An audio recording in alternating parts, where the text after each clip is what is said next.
Mars, despite its Earth-like day, is not very hospitable. The average temperature hovers around -80 degrees Fahrenheit and can drop as low as -195 degrees. Imagine the coldest day you've ever experienced on Earth. Maybe you were high in the mountains, or perhaps you found yourself in the heart of a particularly brutal winter. Now take that bone-chilling cold and multiply it. That's the kind of cold we're talking about on Mars. It's a cold that seeps into your very bones and never lets go. But it's not just the extreme cold that makes Mars inhospitable. The Martian atmosphere is as thin as a whisper, barely there at all, with a pressure less than 1% of Earth's at sea level. It's composed mostly of carbon dioxide, about 95% in fact. The remainder is a cocktail of nitrogen and argon, with trace amounts of oxygen and water. Let's put this into perspective. On Earth, we're used to an atmosphere that's 21% oxygen.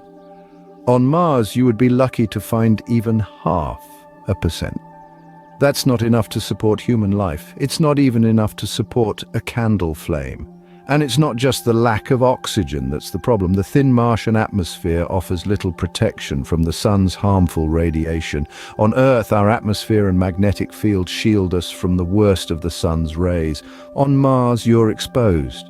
The Martian environment is a study in extremes. From its frigid temperatures to its thin, unbreathable atmosphere, it's a world that is decidedly not friendly to human life. It's a world that reminds us just how unique and precious our own blue planet is. So if you were dropped on Mars today, what would you need to survive? Well, at the very least, you'd need a way to stay warm, a way to breathe, and a way to shield yourself from radiation. In other words, you'd need a spacesuit. Forget the winter jacket. On Mars, you'll need a spacesuit just to breathe. Gravity on Mars is only 37.5% that of Earth's. That means if you weigh 100 pounds on Earth, you'd weigh only 37.5 pounds on Mars. Fascinating, isn't it? Imagine bounding around like a superhuman, leaping tall rocks in a single bound. But it's not all fun and games. The human body evolved under Earth's gravity, and it's not going to take this change lying down. The lower gravity would cause muscle atrophy and bone density loss over time. Ever wonder why astronauts exercise for 2 hours every day in space? That's to counteract these very effects. Now, how does Mars compare to other celestial bodies? Well, it's much better than the Moon, which has only 1/6 of Earth's gravity, but it's a far cry from Jupiter, where you'd weigh 2.5 times your Earth weight. So while you might enjoy the lighter load, your body certainly wouldn't. Water on Mars isn't as easy to come by as it is on Earth. Mars water is mostly frozen in polar ice caps or buried underground. But why is water so important? Well, it's not just for quenching your thirst or taking a Martian shower. Water is essential for life as we know it, and if we ever hope to establish a permanent human presence on Mars, we'll need a reliable source of it. Now, let's talk about the challenges. To access the water on Mars, we'd need to melt the ice caps or dig it out from underground. That's not exactly a walk in the park. Imagine trying to dig a well in your backyard, but instead of a shovel, you have a robot millions of miles away, and instead of dirt, you're digging through frozen carbon dioxide. Not only that, but the thin Martian atmosphere makes it difficult to keep water in a liquid state. It either freezes or evaporates almost immediately. But wait, there's more. Let's talk about perchlorates. These are chemical compounds found in the Martian soil, and they're quite toxic to humans. They interfere with thyroid function and can cause a host of other health problems. So even if we could get to the water, we'd have to find a way to remove these perchlorates first. That's another considerable challenge. Could we grow food on Mars, perhaps? The Martian soil does have many of the nutrients plants need to grow, but remember those perchlorates I mentioned earlier? They're not just bad for humans, they're bad for plants too. We'd need to find a way to remove them or engineer crops that can tolerate them.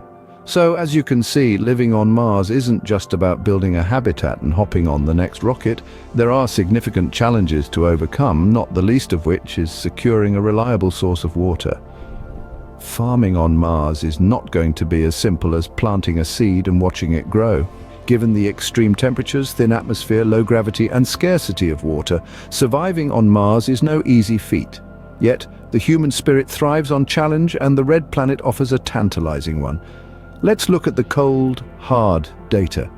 Mars is brutally cold, with temperatures plummeting to -80 degrees Celsius in the depths of winter. A prolonged exposure to such frigid conditions would be fatal to any human. Next, there's the Martian atmosphere, or rather the lack of it. It's 100 times thinner than Earth's and mostly carbon dioxide. This means you'd suffocate in a matter of minutes without a spacesuit. Now, the gravity. It's only about 38% of Earth's. While that might sound like fun, it could cause serious health issues like muscle atrophy and bone density loss over time. And water, it's scarce and mostly frozen in the polar ice caps. Extracting it would be a monumental task. So how could we survive? One idea is terraforming. This involves transforming Mars' hostile environment into something more Earth-like. It's a grand concept, but the scale of the challenge is astronomical. Another possibility is living underground. Mars is riddled with caves and lava tubes, which could provide natural shelter from the harsh surface conditions. Yet it's a far cry from the comforts of home. Lastly, we could create sealed habitats. These would be specially designed structures where we could control the environment, but the technology needed to build and maintain these habitats is still in its infancy. Surviving on Mars is a daunting proposition. It would require not just advanced technology, but also a fundamental shift in how we live and adapt. So would you survive on Mars if you were dropped there today? With our current technology and knowledge, it's unlikely, but who knows what the future holds?